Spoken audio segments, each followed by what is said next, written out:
Welcome to Podkey Slopcast, where today's AI story is value on paper and friction everywhere else.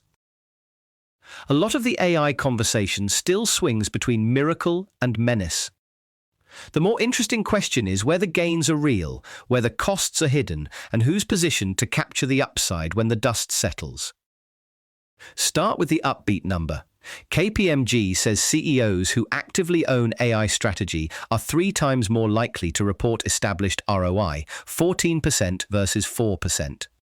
That does not mean CEO attention magically creates returns. It does suggest that when AI has an accountable owner at the top, companies are more likely to pick actual business targets, fund the work, and force trade-offs instead of treating AI like a side project. Executive confidence that AI delivers value rose from 64 to 76%, and the strongest performers, about 13% of firms, share a pattern that's easy to underrate. They communicate.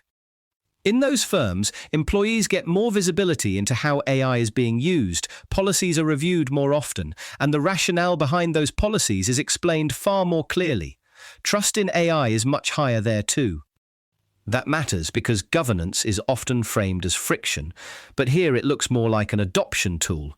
If people know what the rules are and why they exist, they're more willing to use the system in serious work. Now the pressure test. If AI is working so well, why do workers spend an average 6.4 hours a week bot sitting? That term covers feeding context, checking outputs, rerunning prompts, debugging, and cleaning up generated content. Some of that is productive, like learning how to frame better problems or using the model as a tutor. Some of it is pure waste, what researchers call the AI toggle tax. 60% of respondents rerun prompts across multiple tools because the first answer was not good enough, and using more tools raises the odds of heavy bot sitting by about 35%. That is a direct warning against confusing tool access with workflow quality. It also helps explain the big organizational gap. 87% of digital workers use AI, and 75% say it makes them more productive, yet only 13% of organizations report substantial performance improvement.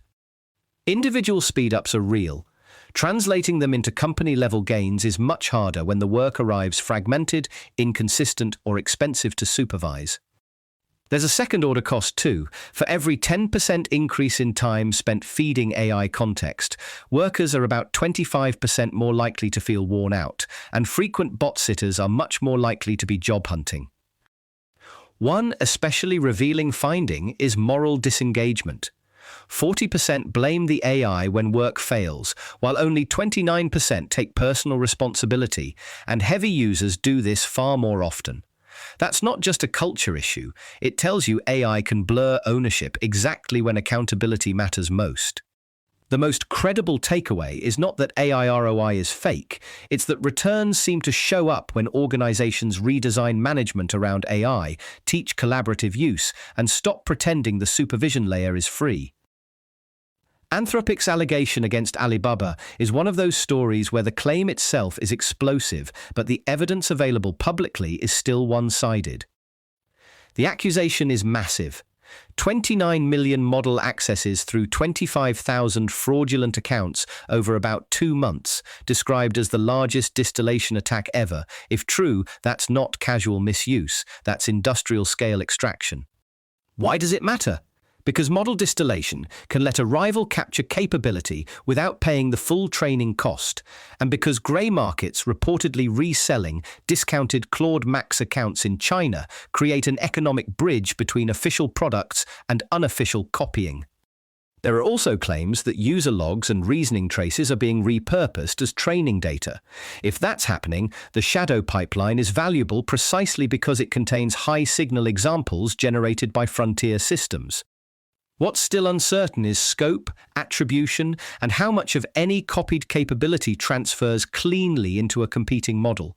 Large access numbers alone do not automatically prove a proportionate leap in model quality. At the same time, the reaction tells you where policy may go.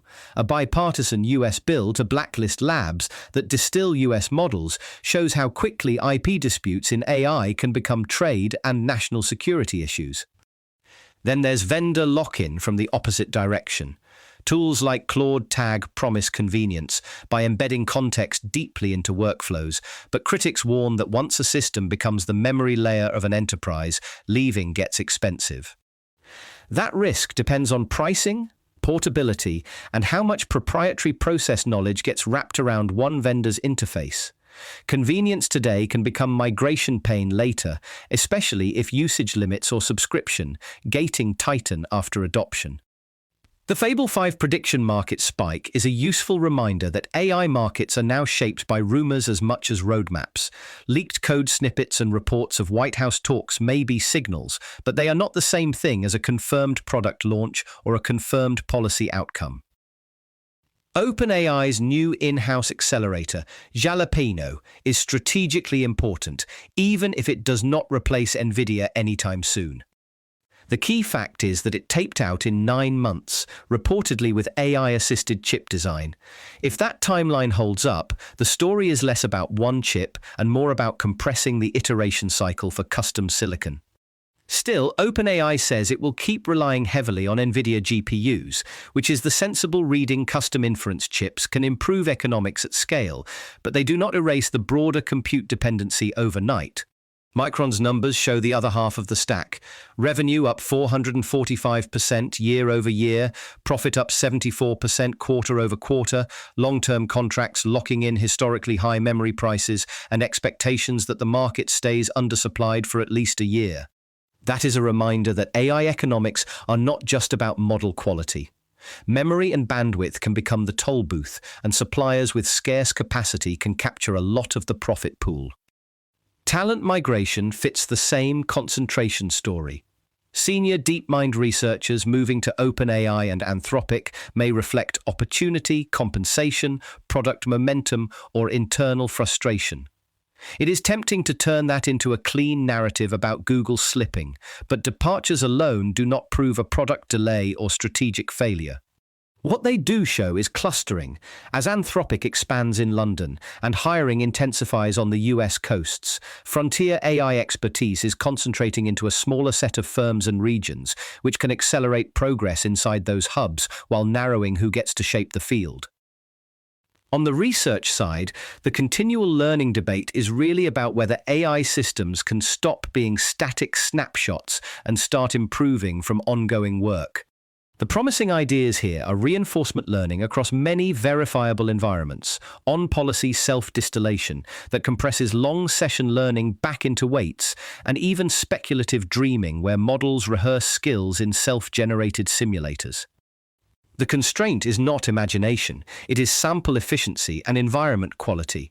Real work often happens in messy live software, and without replayable simulators, scaling reinforcement learning is much harder than it looks in benchmarks.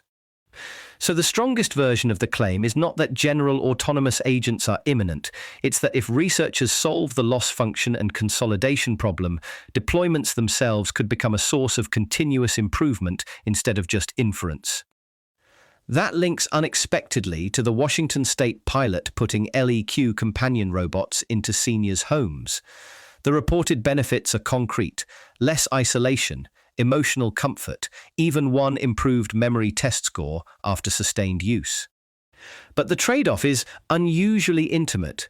A device that listens, watches, and adapts can be supportive and intrusive at the same time. And when access is mediated by family or institutions, the question becomes who controls the relationship and the data around it. Finally, the culture argument around AI taste is worth taking seriously. Executives can say taste is the new core skill, but critics are right that model taste is simulated rather than felt.